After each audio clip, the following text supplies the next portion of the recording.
जैसा कि आप सभी जानते हैं कि 16 तारीख को यूपीएससी का रिजल्ट आया, जिसमें हमारे गुरुजी के बेटे ज्येष्ठ पुत्र आकाशदीप जी ने 166 रैंक लिया। ये बहुत हम अलग परिवार के लिए ये बहुत खुशी का विषय है। मैं अपने गुरुजी को बहुत बहुत बधाई देना चाहता हूं और आकाशदीप जी को बहुत बधाई देना चाहता हूं। आज मेरे साथ आकाशदीप जी हैं, तो मैं उनसे उनके जो जीवन था, उनकी जो ये यात्रा थी, वो कैसे सफल की, उसके बारे में पूछूंगा। आकाश जी नमस्कार।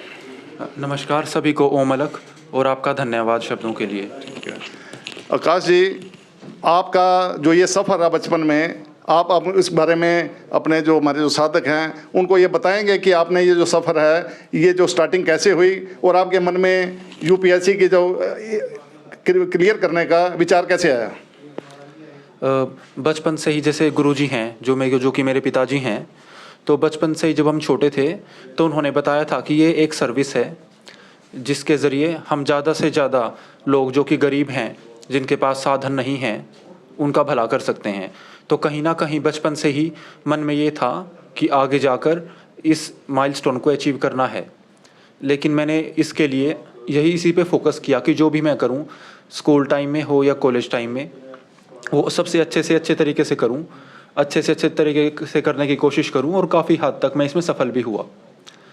मैंने अपने 12th क्लास के बाद IIT मंडी से मैकेनिकल इंजीनियरिंग में इंजीनियरिंग की पढ़ाई की, और उसके बाद मेरे मन में आया कि अब सही समय है, अब मुझे इसकी तैयारी करनी चाहिए। इसी बीच मैंने एक जॉब ज्वाइन की भारत पेट्रोलियम में, और तभी जॉब के साथ मेरी प्रिपरेशन एक अच्छे ढंग से शुरू हुई। तो जैसे ही प्रिपरेशन शुरू हुई तो मुझे लगने लगा कि जो मेरी जॉब की रिस्पॉन्सिबिलिटीज़ हैं और जो ये प्रिपरेशन डिमांड करती है, मैं इसको दोनों को 100% डेडिकेशन एक तरीके से नहीं दे पा रहा हूँ। तो मैंने सोचा कि किसी भी एक एम को खुद को डेडिकेट करूँ, और इसलिए मैंने जॉब से रिज़ाइन किया और फुल टाइम सिविल सर्विसेज के लिए प्रिपरेशन करना शुरू किया। जैसे ही मैंने प्रिपरेशन शुरू की, इस बीच काफ़ी रुकावटें आई। कई बार मुझे लगा कि मुझे चीज़ों का नहीं पता है, कई बार कुछ प्रिपरेशन में कमियां रही, कुछ प्रयास असफल भी रहे। इसी बीच मेरा लक्ष्य हमेशा ये रहता था कि मैं जो भी करूं उसको अच्छे से करूं, और जो भी कमियां हैं मेरी, उन कमियों को पहचानने की कोशिश करूं। जैसे जैसे मुझे कमियां पता लगती गई, मैं खुद को इम्प्रूव करता गया। इसी बीच गुरुजी जैसे कि मेरे पिताजी हैं वो, तो उनका भी बहुत साथ मिला, मेरे पेरेंट्स का, दोनों का ही बहुत साथ मिला। उन्होंने कभी मुझको महसूस नहीं होने दिया कि मेरी प्रिपरेशन में कोई भी किसी भी समय कोई भी रुकावट है। हर तरह का सपोर्ट उनकी तरफ से रहा मुझे, और उनका लक्ष्य हमेशा यही रहता था कि मुझे जितना भी टाइम लगे मैं प्रिपरेशन करूं। उन्होंने जो मुझे विश्वास दिखाया है, वो विश्वास एक बहुत बड़ा फैक्टर है जो मेरी जो सफलता है अभी इसका कारण बना। तो अभी रिसेंटली जो 2023 में सिविल सर्विसेज का परीक्षा परिणाम आया है, इसमें मैंने जैसे कि अभी बताया आपको कि 166वां रैंक हासिल किया है। तो इसमें हर एक जर्नी में, कोई भी यात्रा हो, बहुत सारे लोगों का कंट्रीब्यूशन होता है। कुछ कंट्रीब्यूशन इतने यूनिक होते हैं कि वो बचपन से ही हैं, और मैं आगे लाइफ में कुछ भी अच्छा काम करूँगा वो हमेशा रहेंगे। बहुत सारे लोगों का छोटा छोटा योगदान होता है। जैसे सभी को पता है, किसी भी चीज़ को बैलेंस करने के लिए अगर एक छोटा सा कण भी अलग हो जाए तो वो चीज़ बैलेंस नहीं रहती है। तो इसी तरह बहुत छोटा कंट्रीब्यूशन बहुत लोगों का रहा है मेरी लाइफ में, और सबसे बड़ा कंट्रीब्यूशन डेफिनेटली मेरे पेरेंट्स का है। इस प्रिपरेशन के बारे में एक चीज़ बोली जाती है, और मैं वो भी बोलना चाहूँगा अभी। ये मैं पहले भी बोल चुका हूँ कि मैंने तो तैयारी की ही सिविल सर्विसेज की, मेरा तो एफर्ट था ही।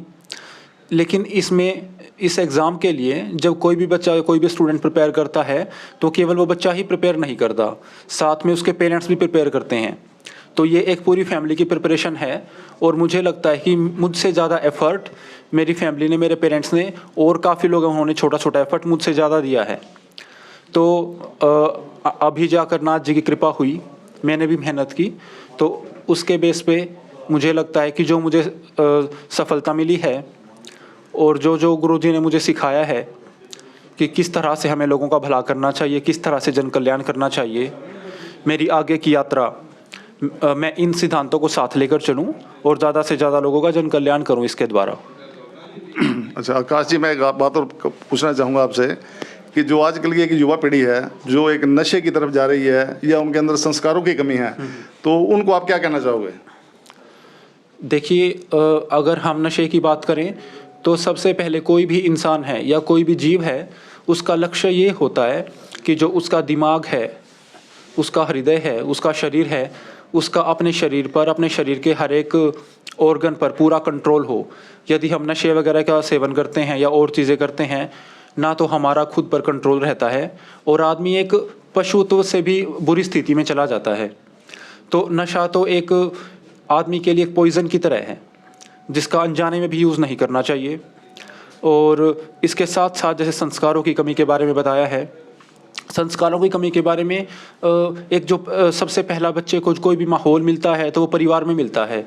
तो सबसे पहली जिम्मेदारी जिस भी सराउंडिंग्स में परिस्थितियों में बच्चा रहता है, जो लोग उसके आसपास रहते हैं, जो माहौल है, वो परिवार को अच्छा बनाकर रखना चाहिए कि बच्चे को अच्छे संस्कार मिलें।